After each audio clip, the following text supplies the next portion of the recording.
ஏசாயா 26:1 சொல்கிறது, பலனான நகரம் நமக்கு உண்டு, ரட்சிப்பும் அதுக்கு அரணாக இருக்கிறது. இந்த பலனான நகரம் என்று சொல்லி ஏசாயா எதை குறித்து சொல்லுகிறார், எந்த நகரத்தை குறித்து சொல்லுகிறார் அப்படின்னு பார்த்தீங்கன்னா, அங்கே எந்த பேர் குறித்தும் சொல்லவே இல்லை. வரிசையாக சொல்லிகிட்டே வர்றார். இந்த நகரத்தை குறித்தும் அதற்கு பிறகு தேவனை குறித்தும் யெகோவா தேவனை குறித்தும் எல்லா காரியங்களும் வரிசையாக சொல்லிகிட்டே வர்றார். 27ஆம் அதிகாரம் 1வது வசனத்தில் வந்து பார்த்தீங்கன்னா, அவர் எந்த நகரம் என்பதற்கான ஒரு ஹிண்ட் அதில் இருக்கு. 27:1 வாசிங்க வைப்போம்.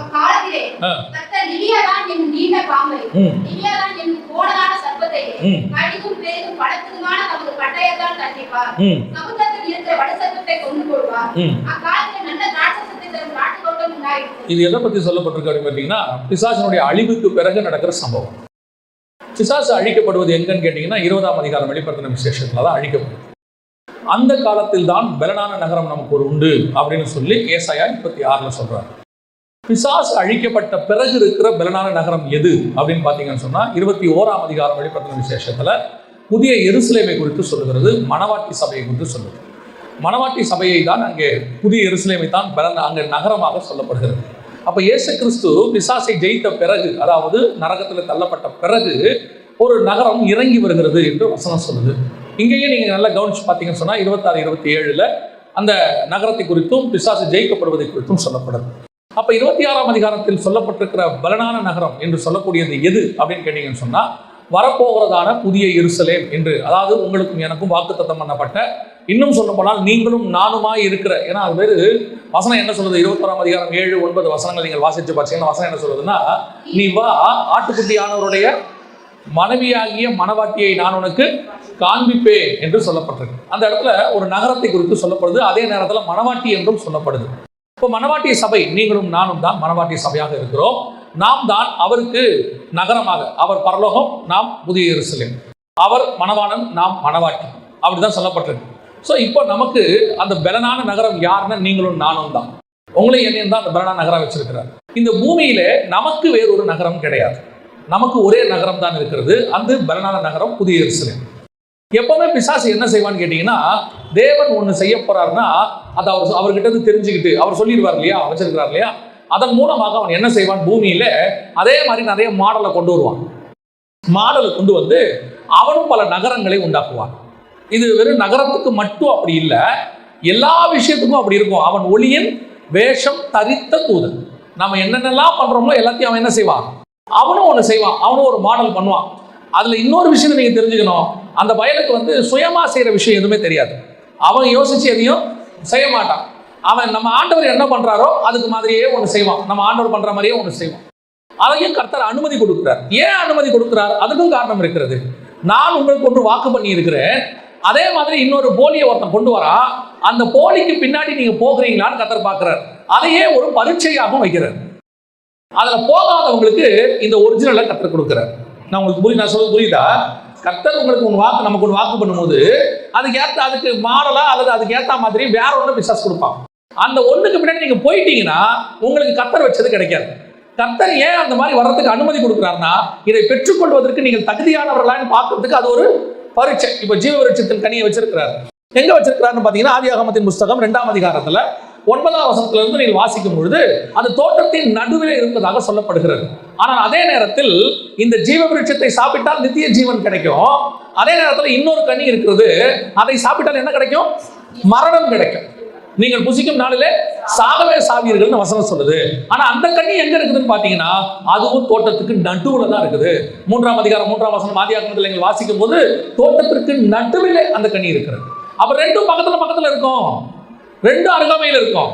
இந்த ரெண்டுல ஏன் இன்னொன்னு அங்க கொண்டு வந்து வைக்கிறதுக்கு கர்த்தர் அனுமதி கொடுக்கிறாருன்னா, இந்த ஒண்ணுதான் உங்களுக்கு பரீட்சை. இந்த பரீட்சையை நீங்கள் ஜெயிக்கும் போது இன்னொன்றை பெற்றுக்கொள்ள, அந்த ஆசீர்வாதத்தை பெற்றுக்கொள்ள கர்த்தர் உங்களுக்கு அனுமதி கொடுக்கிறார். சாரால் தான் தேவனுடைய திட்டம். ஆனா பக்கத்துல ஆகார் வந்து நிற்கும். ஆகாரை நீங்க தொடாம ஜெயிச்சிட்டீங்கன்னா சாரால் வழியா கிடைக்கிற ஆசீர்வாதம் கிடைக்கும். புரியுதா? லேயால் தேவனுடைய திட்டம், பக்கத்துல ராகேல் இருக்கும். ராகேல பார்க்காம நீங்க லேயால பாத்தீங்கன்னா தேவனுடைய திட்டம் நிறைவேறும். எப்பவுமே கர்த்தர் நமக்கு ஒன்று வச்சிருக்கும் போது இன்னொரு என்ன செய்வான் பிசாசு, வெப்பம். அதை நீங்க தொடாம அதை தாண்டி போயிட்டீங்கன்னா அடுத்தது உள்ளதை கர்த்தர் உங்களுக்கு கொடுத்துருவார்.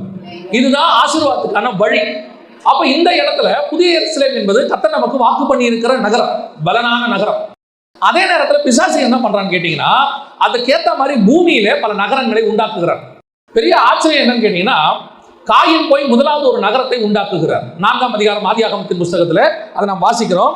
17வது வசனத்தை வாசிக்க பார்ப்போம். 4:17. காயின் தன் மனைவியை அறிந்தான்.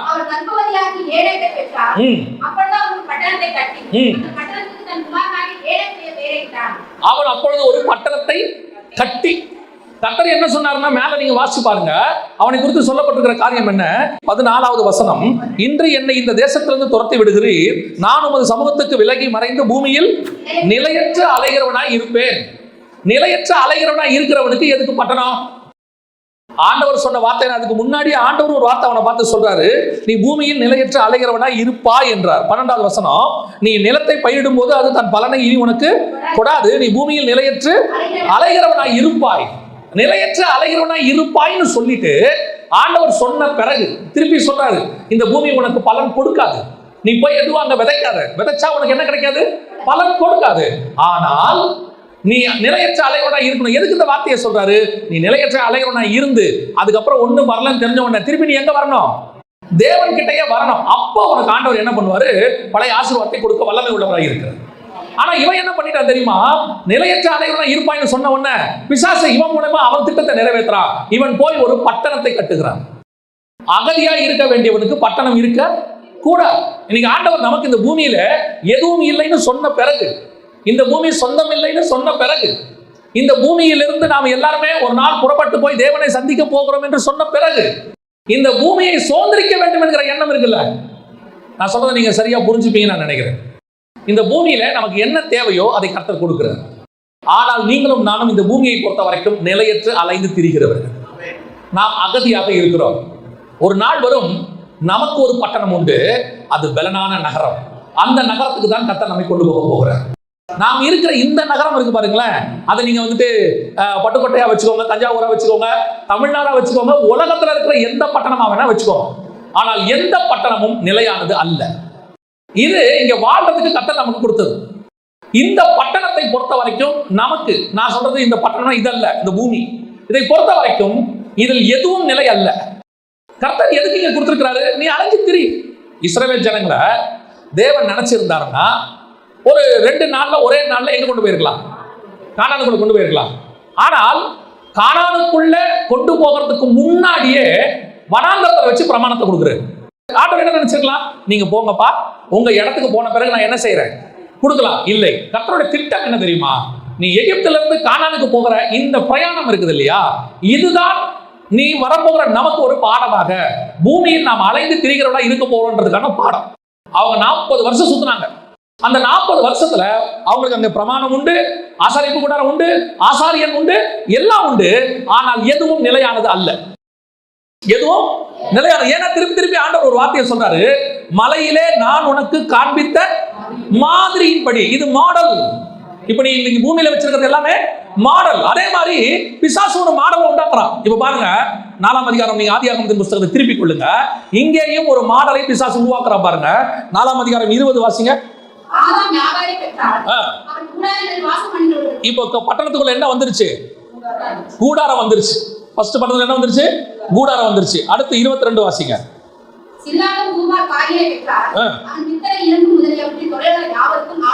அடுத்து யார் வந்துட்டாங்க? ஆசாரியன் வந்துட்டான். அப்ப நல்லா கவனிச்சு கொள்ளுங்க.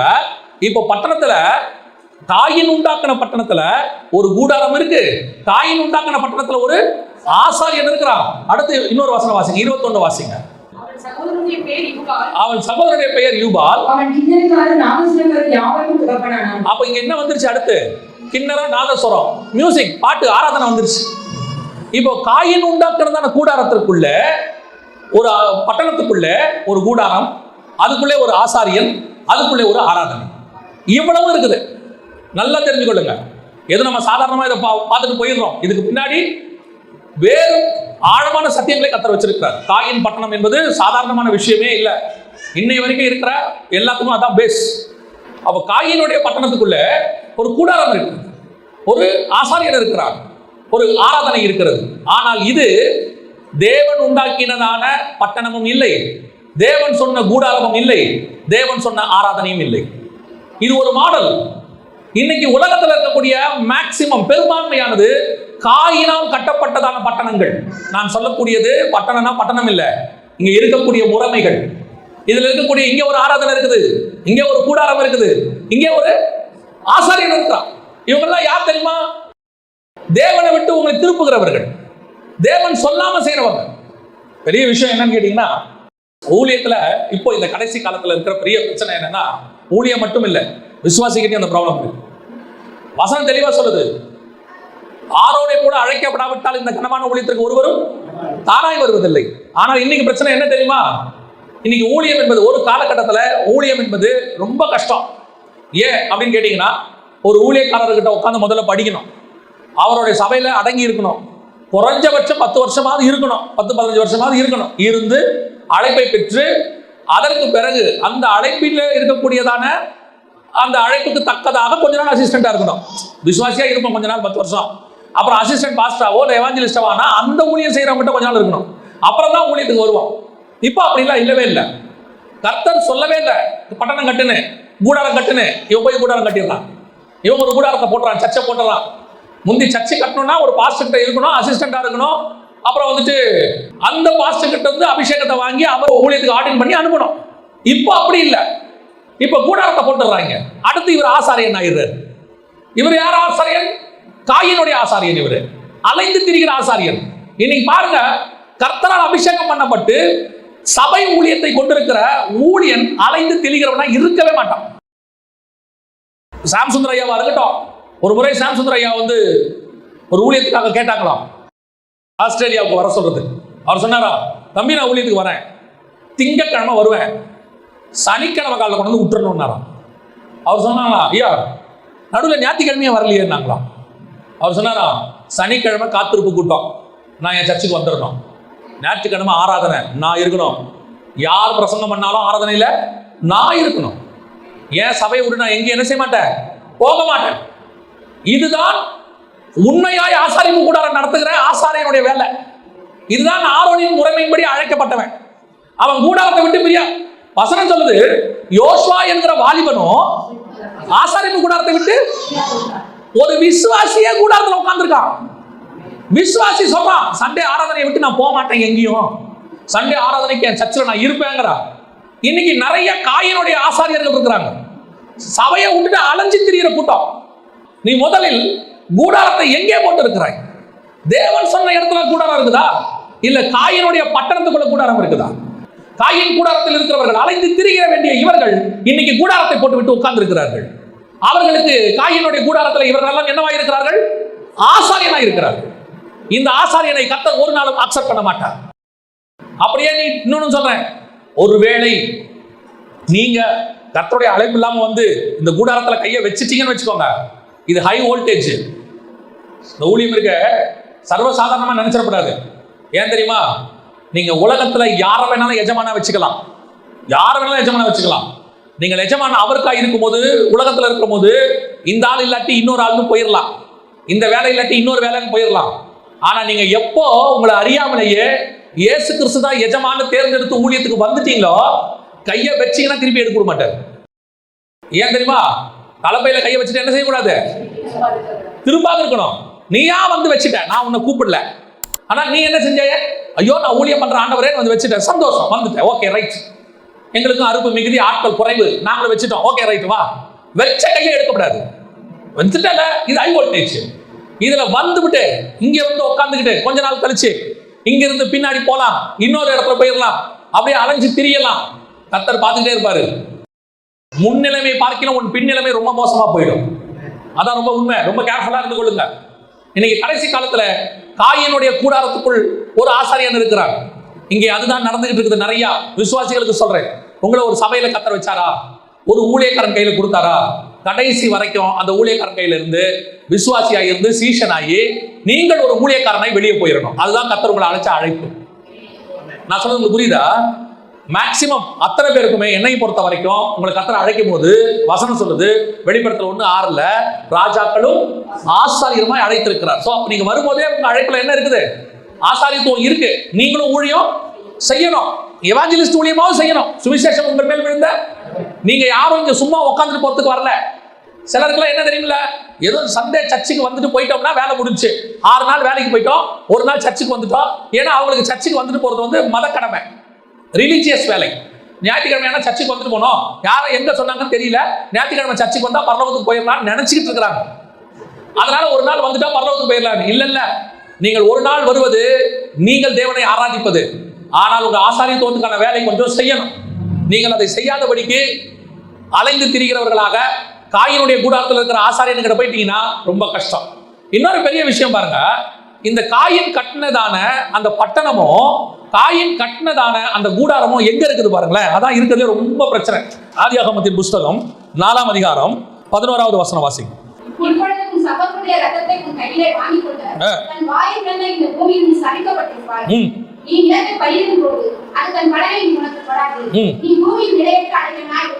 அப்ப இந்த காயினுடைய பட்டணம், காயினுடைய கூடாரம் எந்த இடத்துல இருக்குது? சபிக்கப்பட்ட இடத்துல இருக்குது. ஏற்கனவே ஆதாமு கிட்ட சொல்லும் போதே சொல்லிட்டாரு, உன் நிமித்தம் பூமி சபிக்கப்பட்டிருக்கும். அந்த பூமியில காயின் யாரு? சபிக்கப்பட்டவன். அந்த சபிக்கப்பட்ட காயினுடைய பட்டணத்துக்குள்ள இருக்கிற கூடாரம் எப்படி இருக்கும்? சபிக்கப்பட்டது. அந்த கூடாரத்துக்கு ஆசாரியனா இருக்கிறவன் எப்படிப்பட்டவன்? சபிக்கப்பட்டவன். இன்னைக்கு அதுதான் நடக்குது. ஒரு காலத்துல சபை கர்த்தருக்கு பிரியமா நடந்துச்சு. கர்த்தருக்கு பிரியமான வார்த்தை, கர்த்தருக்கு பிரியமான பிரசங்கம், கர்த்தருக்கு பிரியமான ஆராதனை அப்படி இருந்துச்சு. இன்னைக்கு சபையில கர்த்தருக்கு பிரியமானதே இல்லை. பல இடங்களில கர்த்தர் எதெல்லாம் சபிச்சாரோ எல்லாம் எங்க இருக்கு? சபைக்குள்ள இருக்கு. ரொம்ப கேர்ஃபுல்லா இருந்து கொள்ளுங்க. உங்களுக்கு நான் சொல்லக்கூடியது ஒரு உதாரணம் தான் சொல்றேன். எந்த ஊழியன், எந்த சபை உங்களுடைய சரீரத்தை திருப்திப்படுத்துகிறதாக அல்லது உங்க சரீரத்தை சந்தோஷமாக உங்க மாம்சத்துக்கு ஏற்றபடி ஆராதனை இருக்கிறதோ அது தேவனிடத்திலிருந்து வந்தது கிடையவே கிடையாது. சபை முழுக்க முழுக்க உங்கள் ஆத்மாவுக்குரியது. உங்க ஆத்மாவை சரி பண்றது. ஏன்னா பரலோகத்துக்கு போக போறது எது? உங்க ஆத்மா. உங்க சரீரம் போகாது. ஏன்னா சரீரம் மாம்சமும் ரத்தமும், மாம்சம் ரத்தமும் பரலோக ராஜ்யத்தை சோதரிக்காது. அப்ப பரலோகத்துக்கு போகாததை பத்தி எது பேசக்கூடாது? சபை பேசக்கூடாது. முதலாவது தேவனுடைய ராஜ்யத்தையும் ஒரு நீதியையும் தேடுங்கள், பின்பு இவை யாவும் உங்களுக்கு. இந்த சரீரத்துக்கு இருக்கிற பூமிக்குரியது. பொல்லாதவர்களுக்கே மழையை பெய்விக்கிற தேவன் இருக்கு. உங்களுக்கு எனக்கும் செய்ய மாட்டாரா? தீமையானவர்களுக்கே சுவாசத்தை கொடுத்து வச்சிருக்கிறாரு, நமக்கு கொடுக்க மாட்டாரா? இன்னைக்கு சபை இந்த வேலையை செஞ்சுட்டு இருக்குது. அதனுடைய விளைவு என்ன? காயினுடைய பட்டணம் இருக்கு. ஆனா உங்களுக்கு சொல்றேன், அது பலவீனமான பட்டணம், அது பலமான பட்டணம் கிடையாது. அந்த பட்டணம் விழும். அந்த பட்டணம் ஒரு நாள் காணாமல் போகும். அந்த பட்டணம் ஒரு நாள் இல்லாமல் பூமியில நோவின் ஜலப்பிரளய காலத்துல எல்லாம் அழிஞ்சு போச்சு. அதுல எது அழிஞ்சு போச்சு? காயின் பட்டணமும் அழிஞ்சு போச்சு. அதுல இருந்த கோட்டை கட்டை எல்லாம் முடிஞ்சு போச்சு, எல்லாம் ஓவர். ஆனா ஒன்னே ஒண்ணு நின்னுச்சு. என்ன தெரியுமா? கர்த்தர் சொல்லி நோவா உண்டாக்கின பேழை மாத்திரம் தண்ணிக்கு மேல பத்திரமா நின்னுச்சு. அல்லேலூயா. கர்த்தர் உனக்கு கொடுத்த அழைப்புல நிக்கிறது பத்திரமா நிக்கும். எந்த சூழ்நிலையிலும் கர்த்தர் உனக்கு கொடுத்ததை ஆசீர்வதிப்பார். ஆனா அது கர்த்தர் சொல்லி கட்டினதாக இருக்கணும். கர்த்தர் சொல்லி கட்டின சபையா இருக்கணும். கர்த்தர் சொல்லி கட்டின, யாரும் உங்களை வீடு கட்ட சொல்றாரா அது உங்க இஷ்டம். கர்த்தருக்கும் உங்களுக்கும் உள்ளது. அப்படி கர்த்தர் சொன்னாரா செய்யுங்க, நான் வேணாம் சொல்லல. ஆனால் கர்த்தர் சொல்லணும், கர்த்தர் நடத்தணும். இப்போ நோவா போய் சொல்ல போறாரு, உலகமே தண்ணியில அழிய போகுது அப்படின்னு சொல்லி. அப்ப 4 பேர் கேள்வி கேட்பா, ஏன் நோவா உலகம் அழிய போகுது, சரி நீ ஏன் பேடை கட்டுற? நீ எதுக்கு போட்டை கட்டுற? உனக்கு எதுக்கு இது இந்த வேலை? அதான் உலகம் அழிய போகுது இல்ல, போட் இல்லாம ஆண்டவர் உன்னை காப்பாற்ற மாட்டாரா? சில நேரத்தில் கர்த்தருக்கு விரோதமா பேசுறவங்க இப்படியும் பேசுவாங்க. சில நேரத்தில் சொல்லுவாங்க, இப்படி உலகத்தை வெறுத்துங்கிறாங்க, இவர் எதுக்கு சர்ச் கட்டுறாரு அப்படிம்பாங்க. சில நேரத்தில் கர்த்தர் நமக்கு அனுமதி கொடுக்கிறார் சில காரியங்களை செய்வதற்கு. ஆனா அது கர்த்தர் சொன்னதா இருக்கணும், அதான் முக்கியம். அது கர்த்தர் சொன்னதா இல்ல காயின் அவன் இஷ்டப்படி கட்டினதா? இதான் முதலாவது. ரெண்டாவது, இன்னொரு பட்டணத்தை குறித்து வேதம் சொல்லுது. வாசிங்க, கலாத்தியர்கள் நிருபம் 4ஆம் அதிகாரம் 24 முதல் 26 வரை வாசிங்க. இவைகள் ஞான அர்த்தம் உள்ளவைகள்.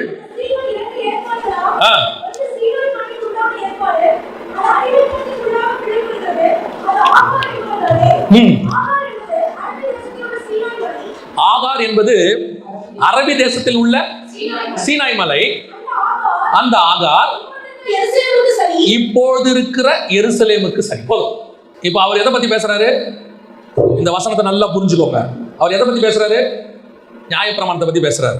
நியாயப்பிரமாணம் எதுக்கு அடையாளமா இருக்குதான்? பூமியில் இருக்கக்கூடியதான எருசலேம் நகரத்திற்கு அடையாளமாக இருக்கிறது அப்படின்னு சொல்றாரு. அப்போ அந்த இடத்துல நல்லா கவனிங்க. இப்ப இந்த இடத்துல பூமியில் இருக்கிற எருசலேம், பூமியில் இருக்கிற எருசலேம் எப்பொழுது யாரால் கொண்டு வரப்பட்டது? அந்த எருசலேமுக்குள்ள என்ன இருக்கு? இது காயின் கட்டின பட்டணம். ஆனா எருசலேம் யார் கட்டின பட்டணம் தெரியுமா? எருசலேம் யார் கட்டினது? வாசிங்க 2 சாமுவேல் புஸ்தகம் 5ஆம் அதிகாரம் 7வது வசனம் வாசிங்க. ஆனாலும் தாவீது சீயோன் கோட்டையை பிடித்தான், அது தாவீதின் நகரமாயிற்று. அதுக்கு முந்தின வசனத்தை வாசிங்க 6ல இருந்து. தேசத்தில் குடியிருக்கிற எபூசியரின் மேல் யுத்தம் பண்ண. இந்த எபூசியர் யார் தெரியுமா? வாசிங்க 1 நாளாகமத்தின் புஸ்தகம் 11ஆம் அதிகாரம் 4வது வசனம் வாசிங்க. பின்பு தாவீது இஸ்ரவேல் அனைத்தோடு கூட எபூசாகிய எருசலேமுக்கு போனான். எபூசியர் அந்த தேசத்தில் குடியிருந்தார்கள். அப்ப எபூசியர்னா யாரு? எருசலேமின் மக்கள். அது வரைக்கும் அதுக்கு பேர் என்னது? எபூஸ். இப்பதான் தாவீது உள்ள போறாரு. தாவீது உள்ள போனா அதுக்கு பேர் என்னது? எருசலேம். அதுக்கு முன்னாடி அதுக்கு பேர் எபூஸ். தாவீது உள்ள போனா தான் அதுக்கு பேரு எருசலேம். இப்ப எருசலேம் உள்ள போறாரு. எருசலேம்ல போய் கோட்டையை பிடித்து நகரத்தை கட்டினார். அப்படிதான் இருக்குது. 2 சாமுவேல் 5:7 வாசிங்க.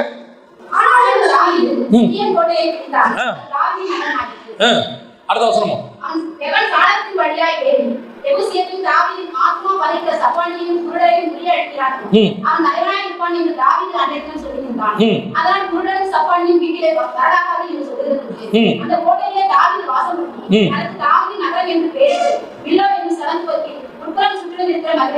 கட்டினதே யார் தான் கட்டினது? தாவீது தான் கட்டுறாரு. அது உள்ள ஒரு கோட்டையை உண்டாக்கி அது உள்ள போய் நகரத்தை கட்டி, அது அழகா வசனம் சொல்லுது, தாவீதின் நகரம் என்று அதற்கு பேரிட்டு. இப்பதான் காயினுடைய நகரம், இது தாவீதின் நகரம். தாவீதின் நகரத்துக்கு பேரு, அதோடைய அர்த்தம் எருசலேம். அது எதுக்கு அடையாளமா இருக்குதுன்னா, கலாத்தியர் சொல்லுது அது நியாயப்பிரமாணத்துக்கு அடையாளமாக இருக்கிறது. இப்ப தாவீதின் நகரத்துக்குள்ளேயும் என்ன இருக்குது? இப்ப நல்லா கவனிச்சுக்கொள்ளுங்க. தாவீது நகரத்துக்குள்ள என்ன இருக்குது? ஒரு கூடாரம் இருக்குது. வாசிங்க 2 சாமுவேல் புஸ்தகம் 6ஆம் அதிகாரம் 17வது வசனம் வாசிங்க. தாவீது போட்ட கூடாரத்துக்குள். அப்ப அங்கே என்ன இருக்கு? ஒரு கூடாரம் இருக்கு. அங்கேயும் ஒரு கூடாரம் இருக்கு. இப்போ காயின் போட்ட கூடாரம் சாபத்தின் இடத்துல போடப்பட்டது. காயின் போட்ட கூடாரம் தேவன் அலைந்து திரிகிறவனா இருப்பாய் என்று சொன்ன இடத்துல போடப்பட்டது, சபிக்கப்பட்ட இடத்துல போடப்பட்டது. ஆனால் தாவீது போட்ட கூடாரம் இருக்குது, அது சமாதானத்தின் நகரத்தில் போடப்பட்ட கூடாரம். அது கர்த்தர் சொல்லி போட்ட கூடாரம். அந்த இடத்துல வந்து கூடாரத்தை போடுறான். 2வது வாசிங்க 12வது வசனத்தை வாசிங்க. தேவனுடைய பெட்டியின் யுத்தம் கர்த்தர் ஓபேதேமின் வீட்டை அவனுக்கு உண்டான எல்லாவற்றையும் ஆசீர்வதித்தார் என்று தாவீது ராஜாவுக்கு அறிவிக்கப்பட்டது. அப்பொழுது தாவீது தேவனுடைய பெட்டியை ஓபேதேமின் வீட்டிற்கு தாவீதின் நகரத்திற்கு. அப்ப கூடாரத்துக்குள்ள அடுத்து என்ன வருது? உடன்படிக்கை பெட்டி வருது, உடன்படிக்கை வருது. 2வதாச்சா காயினுடைய கூடாரத்து பட்டணத்துக்குள்ள கூடாரம் இருந்துச்சு, ஆனா உடன்படிக்கை கிடையாது, பெட்டி கிடையாது. அங்கே சாபம் தான் இருந்துச்சு. ஆனா இங்கே தாவீதின் நகரத்துல கூடாரமும் இருக்கிறது, உடன்படிக்கையும் இருக்கு. இதான் நமக்கு, அதுதான் சொல்றேன், சபை கூடாரம் கர்த்தர் உடன்படிக்கை பண்ண இடமா இருக்குதா? கர்த்தர் சொல்லி ஆரம்பிச்சதா? நான் எப்பவும் சொல்றேன், தேவ சித்தத்தோட ஆரம்பிப்பது என்பது வேறு, தேவன் அனுமதியோட ஆரம்பிப்பது என்பது வேறு.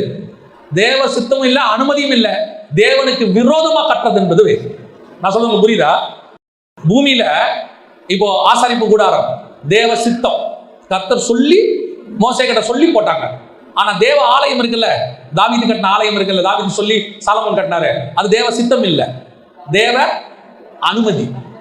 ஏன்னா தாவீது போய் கேட்கிறாரு, ஆண்டவரே நான் செய்யட்டுமா கேட்கிறாரு. அப்ப இவர் சொல்றாரு, வேண்டாம், நான் உன்னை சொன்னேனா, யாருக்கிட்டையாவது கேட்டேனா அப்படின்னு சொல்லிட்டு சரி தாவீது கேட்டான். இதுல ஒரு பெரிய ஆச்சரியம் என்ன தெரியுமா? எனக்கு ரொம்ப இந்த காரியங்கள்லாம் படிக்கும் போது ஒரு காரியம் ரொம்ப ரொம்ப பயமாவே இருக்குது. என்னன்னு கேட்டீங்கன்னா, தாவீது நாத்தானுக்கு கூப்பிட்டு கேட்கிறாப்ல, இந்த மாதிரி நான் வீட்டில் குடியிருக்கிறேன், ஆனா தேவன் எங்க இருக்கிறாரு? கூடாரத்தில் இருக்கிறாரு. அதுக்கு அந்த தீர்க்கதரிசி என்ன சொன்னாங்க பதில்? 2வது வசனத்துல 7:2 ராஜா தீர்க்கதரிசியாகிய நாத்தானை நோக்கி, பாரும் கேதுரு மரங்களால் செய்யப்பட்ட வீட்டிலே நான் வாசம் பண்ணும்போது தேவனுடைய பெட்டி வாசமாய் இருக்கிறது என்றான். அப்போது நாத்தான் ராஜாவை நோக்கி, நீர் போய் உங்களுடைய இருதயத்தின் உள்ளபடியெல்லாம் கர்த்தர் உம்மோடு கூட. கர்த்தர் சித்தமா? அது ஆலயம் கட்டுறது கர்த்தர் சித்தமா? திருப்பி வந்து கர்த்தர் கேட்கிறாரு, நான் உன்னை கேட்டேனா? ஆனா தீர்க்கதரிசி என்ன சொன்னா? உங்க இருதயத்தின்படி எல்லாம் செய்யுங்க. கர்த்தர் இப்படி கொஞ்சம் தீர்க்கதரிசி நம்ம கூட இருப்பான். சில ஊழியக்காரன் கூட இப்படி இருப்பான். சில நேரங்களில் சில ஊழியக்காரனை கீழே தள்ளுறதே யாருன்னா கூட இருக்கிற இன்னும் கொஞ்சம் ஊழியக்காரன். தைரியமா செய்யுங்க, பார்த்துக்கலாம், இறங்கலாம். ஆமா, ஆண்டவர் நாளைக்கு ஏதாவது சொல்லும்போது இவனே வந்து சொல்லுவான், அந்த ஆட்டை எடுத்தது நீர் தானே. இவனே எதிராக வந்து நிற்பான் பல நேரங்களில். அதனால தான் நான் எப்போ சொல்லுவேன், அது ஊழியக்காரன் சொல்றானா தீர்க்கதரிசி சொல்றானா அதெல்லாம் முக்கியம் இல்லை, கர்த்தர் சொல்றாரா அதான் முக்கியம். நிறைய பேர் வந்து கேட்பாங்க, பாஸ்டர் நான் மினிஸ்ட்ரிக்கு வரலான்னு இருக்கிறேன், நீங்கள் ஜோம் பண்ணி சொல்லுங்க. நான் மாட்டேன். நீயே ஜோம் பண்ணி கர்த்தர் என்ன சொல்றாருன்னு கேட்டுங்க. ஆண்டவர் சொன்னதை வந்து சொல்லு, ஆனால் அதுக்கு வேணா ஜோம் பண்றேன். ஏன் தெரியுமா? நீ ஆண்டவர்கிட்ட அந்த தேவ சித்தத்தை வாங்கிட்டு வந்தா மட்டும்தான் முடிவு பரியந்தம் உங்களால ஓட முடியும். இப்ப தாவீது ஆலயம் கட்டணும்னு சொன்ன உடனே நாத்தான் என்ன சொல்லிட்டாரு, ஐயா நீங்க செய்யுங்க, கர்த்தர் உங்க கூட இருக்கிறார், நீங்க என்ன செஞ்சாலும் ஓகே அப்படின்ட்டாரு. கர்த்தர் வந்து கேட்கிறாரு, நான் உன்னை கேட்டேனா? ஆலயம் கட்டணும்னு சொன்னேனா அப்படிங்கிற. அப்போ தாவீதின் நகரத்துக்குள்ள தேவனுடைய அனுமதி தான் அது ஆலயம். தாவீது நகரத்துல தேவ அனுமதி தான் ஆலயமே ஒழிய தேவ சித்தம் இல்ல. இப்ப தேவ அனுமதி ஆலயம், தேவ சித்தம் கூடாரம். ஆனா தேவனுக்கு சித்தமே இல்லாம கட்டினது என்னன்னு கேட்டா பாபேல் கோபுரம். கர்த்தர் நிறுத்தி போட்டார், கோபுரத்தை நிறுத்திட்டார். அந்த நகரம் கட்டுறதை கர்த்தர் என்ன பண்ணிட்டாரு? அவர்கள் நகரம் கட்டுவதை விட்டு விட்டார்கள். ஆதியாகமம் 11:8 என்ன சொல்லுது? நகரம் கட்டுவதை விட்டு விட்டார்கள். ஒரு நகரம் கர்த்தர் அனுமதி இல்லாமல் கட்டப்படுவது, ஒரு நகரம் தேவ சித்தத்தோட கட்டப்படுவது. அந்த கட்டப்பட்ட சித்தத்துக்குள் இருக்கிற கூடாரத்துக்கு தான் நீங்க போகணும். கர்த்தர் அனுமதி பெற்ற கர்த்தரால் நடத்தப்படுகிற ஆலயத்துக்குள்ளதான் விசுவாசி இருக்கணும். இன்னைக்கு அலைந்து திரிகிற கூடாரத்துக்கு நீங்க நிறைய விசுவாசி போய் மாட்டிக்குது. அங்க போய் விசுவாசி உட்காந்துக்குது. காயனுடைய கூடாரத்துக்குள்ள இருக்கிற ஆசாரியன் போய் மாட்டிக்குது. இங்க பாருங்க, தாவீது நகரத்தையும் கட்டுறான், அடுத்து என்ன கட்டுறான்? கூடாரத்தை. அது யார் போட்ட கூடாரம்? வசனம் என்ன அழகா சொல்லுது பாருங்க. 2 சாமுவேல் 6:17. அவர்கள் கர்த்தருடைய பெட்டியை உள்ளே கொண்டு வந்து அதுக்கு தாவீது போட்ட கூடாரத்தை, தாவீது போட்ட கூடாரம். நகரத்தை கட்டினவனே என்ன போடுறான்? கூடாரத்தையும் போடுறான். உங்களை உண்டாக்கினவரே உங்களுக்கு ஒரு கூடாரத்தை, ஆலயத்தை உண்டாக்கி இருக்கிறார். கடைசியாக வாசிங்க, அதுல ஒரு ஆசாரியன் வராம பாருங்க, அதான் ரொம்ப ஆச்சரியம். 6ஆம் அதிகாரம் 14ஆம் வசனம். தாவீது சணல் நூல் ஏபோத்தை தரித்துக் கொண்டு, தாவீது சணல் நூல் ஏபோத்தை தரித்துக் கொண்டு தன் முழு பலத்தோடு கர்த்தருக்கு முன்பாக நடனம் பண்ணினான். சணல் நூல் ஏபோத்தை யார் தரிக்கணும்? ஆசாரியன் தரிக்கணும். ஆசாரியன் தரிக்கணும். ஆனா இங்க யார் தரிச்சிருக்கிறது? தாவீது தரிச்சிருக்கிறார். தாவீது யார்? இப்போ தாவீது ராஜா. ஆனா ட்ரெஸ் என்ன ட்ரெஸ்? ஆசாரிய ட்ரெஸ். இதோட அர்த்தம் என்ன தெரியுமா? அவர் ராஜாவாகவும் இருக்கிறார், ஆசாரியனும் இருக்கிறார். ஏன் தாவீது அங்க நடந்து வந்தான் தெரியுமா? இதே ரோட்ல தான் 1000 வருஷம் கழிச்சு இதே ரோட்ல தான் ஆசாரியனும் ராஜாவுமாக கழுதையின் மேல இயேசு எருசலேம் கொண்டு வந்தார். Same place. இவன் முன்னடையாளமாய் ஒரு கூடாரத்தை உண்டாக்குகிறான், முன்னடையாளமாய் ஒரு ஆசாரியத்துவத்தை உண்டாக்குகிறான், முன்னடையாளமாய் உடன்படிக்கையை உள்ளே கொண்டு வருகிறார். இது எது? இயேசு இப்ப வரார் கழுதை மேல. எங்க வராரு? எருசலேமுக்கு வராரு. இயேசு ராஜவஸ்திரம் தரிச்சிருந்தாரா? இல்ல. பலியாக போறார். இப்ப பிரதான ஆசாரியனாய் உள்ளே நுழைகிறார். ஒரே தரம் மகா பிரதான ஆசாரியர் நமக்கு உண்டு. அப்ப ஆசாரியர் உள்ளே நுழைகிறாரு. ஆனா கூப்பிடுறவன் என்ன சொல்லி கூப்பிட்டா? அவரை அத்தனை பேர் என்ன சொல்லி கூப்பிட்டா? யூதருக்கு ராஜாவே வாங்க. இப்ப இவர் வராரு ஆசாரியர் ட்ரெஸ் போட்டுக்கிட்டு. ஆனா மீகா என்ன சொன்னாங்க? இஸ்ரவேலின் ராஜா. இப்ப புரியுதா? சேம் சீன், ஒரே சம்பவம். 1000 வருஷத்துக்கு முன்னாடி, 1000 வருஷத்துக்கு பின்னாடி. இப்போ இவர் கூடாரத்துக்குள்ள நுழையிறார். ஆனா கொண்டு வரது என்ன தெரியுமா? உடன்படிக்கை பெட்டி. இப்ப இயேசு வராரு. அவர் எதுக்கு தெரியுமா உள்ள வராரு? எருசலேமுக்குள்ள அன்னைக்கு நைட்டு கொண்டு வந்து சொல்றாரு, இதை வாங்கி புசியுங்கள், இதை வாங்கி பருகுங்கள், இது உங்களுக்காக சிந்தப்படுகிற என்னுடைய ரத்தமாய் இருக்கிறது, புதிய உடன்படிக்கை இருக்கிறது. அந்த உடன்படிக்கை பெட்டி வருது, இங்கேயும் உடன்படிக்கை பெட்டி உள்ளே வருது. இந்த கூடாரத்துக்குள்ளதான் நீங்களும் நானும் இருக்கணும். இப்ப புரியுதா? நீங்க நானும் எந்த நகரத்துல இருக்கணும்? இந்த மாதிரி ஒரு நகரம். காயின் நகரத்துக்குள்ள இருக்கிறோம். இன்னைக்கு நிறைய சர்ச் காயின் நகரத்துக்குள்ள இருக்குது.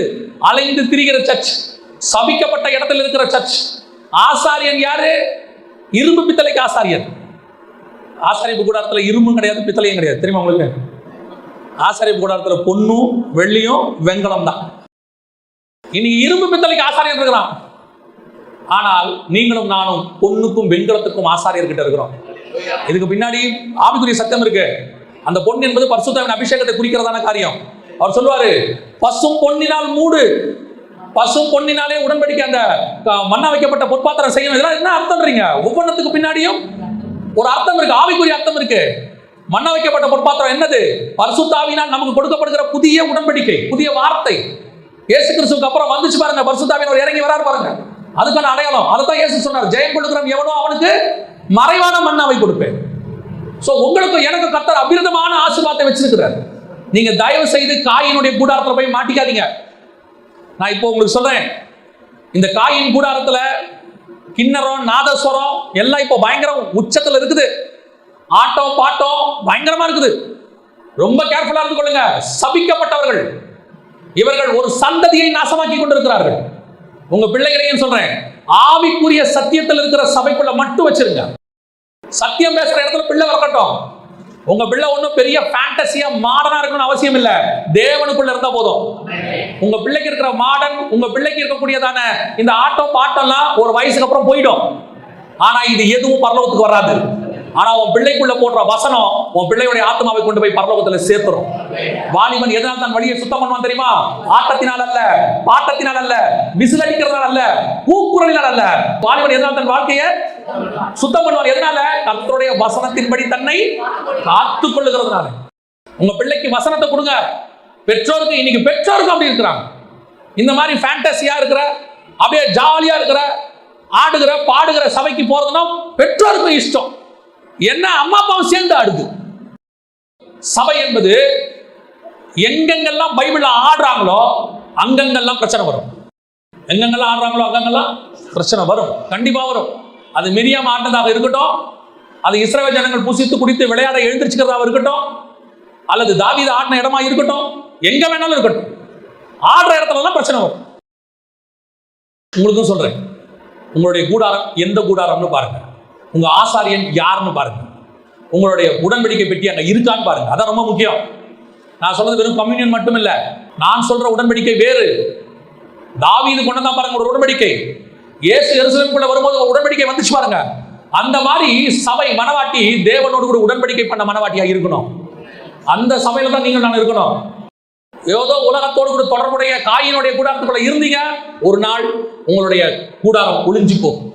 கடைசியாய் அதே வசனத்துல கலாத்தியர்ல இன்னொரு நகரத்தை பத்தி சொல்லி முடிக்கிறார் பாருங்க. நம்ம முடிப்போம், வாசிங்க. கலாத்தியர்கள் நிருபம் 4ஆம் அதிகாரம் 25வது வசனத்தை வாசிங்க. ஆகார் என்பது அரபு தேசத்தில் உள்ள சீனாய் மலை.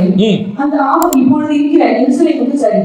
இவன் தன் பிள்ளைகளோட கூட அடிமைப்பட்டிருக்கிறாளே, மேலான எருசலேமோ, மேலான எருசலேமோ சுயாதீனம் உள்ளவள். அப்ப இரண்டாவது வரப்போற நகரத்தை பத்தி தான் அவர் பேசுறார். இந்த நியாயப்பிரமாணம் தாவீது வந்தது மாடல். திருப்பியும் சொல்றேன், ஆசாரிப்பு கூடாரம் மாடல், தாவீது வந்தது மாடல். இதோடைய ஒரிஜினல் ஒன்று இருக்குது. அந்த ஒரிஜினல் யார் தெரியுமா? இயேசு கிறிஸ்து தான் அந்த ஒரிஜினல் ஆசாரியன். அவரோடு கூட சேர்ந்து ஒரு கூடாரம் ஒன்று வரப்போகுது, ஒரு நகரம் ஒன்று வரப்போகுது. ஃபர்ஸ்ட் அது எந்த நகரம்? வாசிங்க.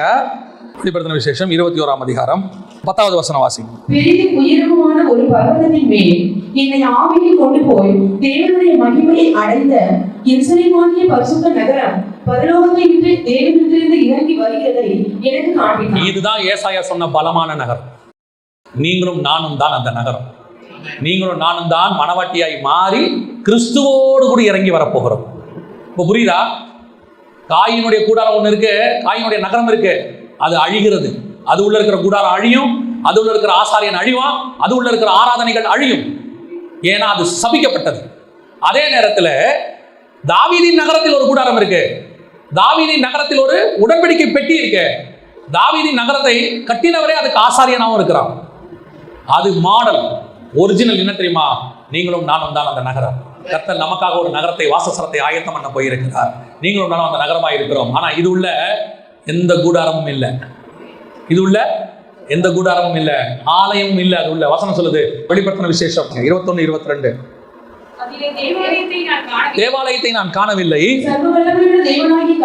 சர்வ வல்லமையுள்ள தேவனாகிய கர்த்தரும் ஆட்டுக்குட்டியானவருமே அதற்கு ஆலயம். அப்ப நல்ல தெளிவா தெரியுது, இதுள்ள என்ன கிடையாது, இதுள்ள என்ன கிடையாது, ஆலயம் கிடையாது. ஆண்டவரே நமக்கு என்னவா இருக்க போறாரு? ஆலயம்னா நீங்க என்ன நினைக்கிறீங்க? கொஞ்சம் இதையும் புரிஞ்சுக்கோங்க. ஆலயம்னா சாலமோன் கட்டின தேவாலயம் அதில் ஆலயம். உண்மையிலே ஆலயம் எது தெரியுமா? கூடாரம் தான் ஆலயம். வாசிங்க வெளிப்படுத்தின விசேஷம் 15:5 வாசி.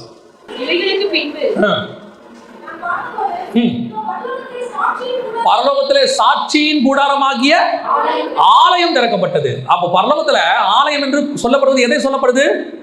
சாட்சியின் கூடாரம். அந்த கூடாரம் தான் தாவீது போட்ட கூடாரம், அதுதான் மோசே போட்ட கூடாரம்.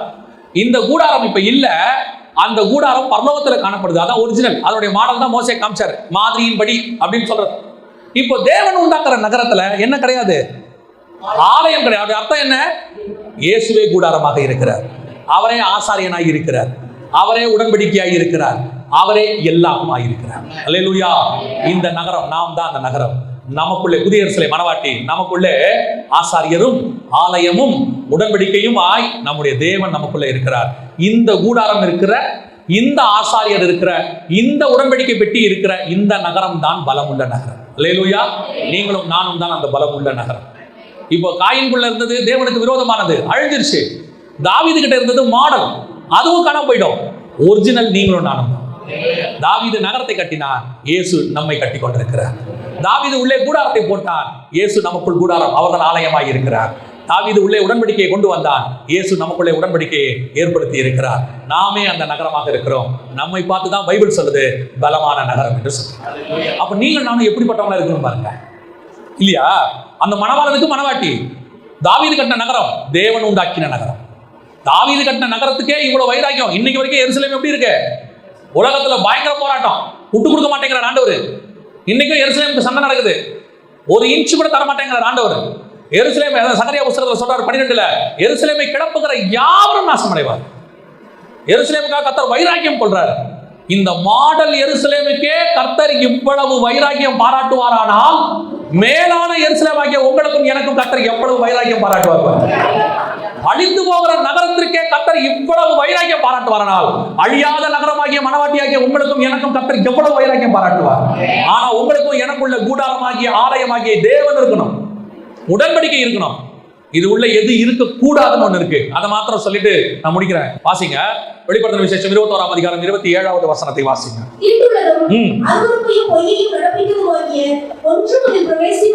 அப்ப இந்த கூடாரம் உள்ளுக்குள்ள ஆலயமே இல்ல. யார் இருக்கிறா? ஆண்டவர் இருக்கிறார். ஆட்டுக்குட்டியானவரே ஆலயம்.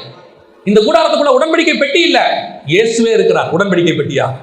அப்ப இந்த நகரமாகிய நீங்களும் நானும் புதிய எருசலேம் மணவாட்டிக்குள்ள கர்த்தர் எதிர்பார்க்கிறது என்னவா? தீட்டுள்ளதும், தீட்டுனா என்ன தெரியுமா? தமிழ்ல அப்படி இருக்குது, இங்கிலீஷ்ல எப்படின்னா அன்கிளீன், அசுத்தமானது. அசுத்தமானதும் அருவருப்பையும் பொய்யையும் நடப்பிக்கிறதுமாகிய ஒன்றும் அதில் பிரவேசிப்பதில்லை. Not even a single one. கர்த்தருக்கு பிரியமில்லாத ஒன்றும் அதில் இருக்காது. அப்படின்னா நீங்க நானும் எப்படிப்பட்ட மனவாட்டியா இருந்தா பலமான நகரமா இருப்போம் பாருங்க. ஆண்டவர் அந்த வாய்ப்பு கொடுத்திருக்கிறார், உங்களையும் நீ செலக்ட் பண்ணியிருக்கிறார். யோசிச்சு பாருங்க, இப்ப அவர் நம்மளை உருவாக்கிட்டு இருக்கிறாரு. ஒரு நாள் பரலோகத்திலிருந்து நாம் இறங்கி வந்து அப்படியே மனவாட்டி நகரமாக நிற்போம். எஸ்தரை கொண்டு போய் ரெடி பண்ணிட்டு இருக்கிறாங்க. ஒரு நாள் ராஜா கூப்பிடுவாரு, எஸ்தர் போகணும். அவர் சொல்றா, இன்னும் என்னை அவர் அழைக்கவில்லைன்னு. ராஜா கூப்பிடும் போது போனோம். ஆனா எஸ்தர் எப்படி போகணும் தெரியுமா? ராஜா கூப்பிடும் போது வெயிட் பண்ணுங்க, நான் குளிச்சுட்டு வந்துறேன்னு சொல்லக்கூடாது. ராஜா எப்ப கூப்பிட்டாலும் தீட்டுள்ளதும் அருவருப்பையும் ராஜாக்கு பிரியமில்லாத எதுவும் இல்லாம அவர் ரெடியா காத்துக்கிட்டு இருக்கணும். அதான் வசனம் சொல்லுது, கல்யாணம் வஸ்திரம் தரித்தவளா. எப்ப கூப்பிட்டாலும் பாருங்க, ராஜா கூப்பிடுறாரு, கூப்பிடவே இல்லை. ஆனா எஸ்தர் போறா. எப்படி போறா தெரியுமா? வசனம் சொல்லுது, ராஜ வஸ்திரம் தரித்தவளா. So you must be ready. தீட்டுள்ளதும் அருவருப்பையும் அப்பப்ப கிளீன் பண்ணிட்டே இருக்கணும். வரும், மாம்சத்தில் இருக்கிற வரைக்கும் சில போராட்டம் வரும். கண்களின் இச்சை, ஜீவனத்தின் பெருமை, மாம்சத்தின் இச்சை வரும். அதை தள்ளி விடணும், வருமா தள்ளி விடணும். சில பலகீனங்கள் வீழ மாதிரி வரும், தள்ளி விட்டுட்டு ஓடிடணும். ஏன் தெரியுமா? இந்த பலகீனம் 10 நிமிஷம், அரை மணி நேரம், ஒரு ராத்திரி. ஆனால் கர்த்தர் நமக்கு வச்சிருக்கிற ஆசீர்வாதமோ நித்தியம்.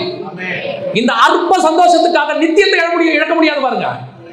நீ பலமுள்ள நகரம், உன் பலகீனம் காயின்ல இருக்கும், உன் பலகீனம் உனக்குள்ள இருக்கக்கூடாது. காயின் நகரத்துக்குள்ள பலகீனமான கூடாரம் இருக்கும், மோசமான ஆசாரியன் இருப்பான், கர்த்தர் அருவருக்கிற ஆராதனை இருக்கும், அது சபிக்கப்பட்டிருக்கும். தாவீதின் நகரமாகிய அதற்குள்ள கர்த்தர் சொன்ன ஒரு கூடாரம் இருக்கும், கர்த்தர் சொன்ன உடன்படிக்கை இருக்கும், கர்த்தர் சொன்னதான காரியங்கள் அங்கே நடக்கும். ஆனால் அதோடைய ஒரிஜினல் நீங்களும் நான்.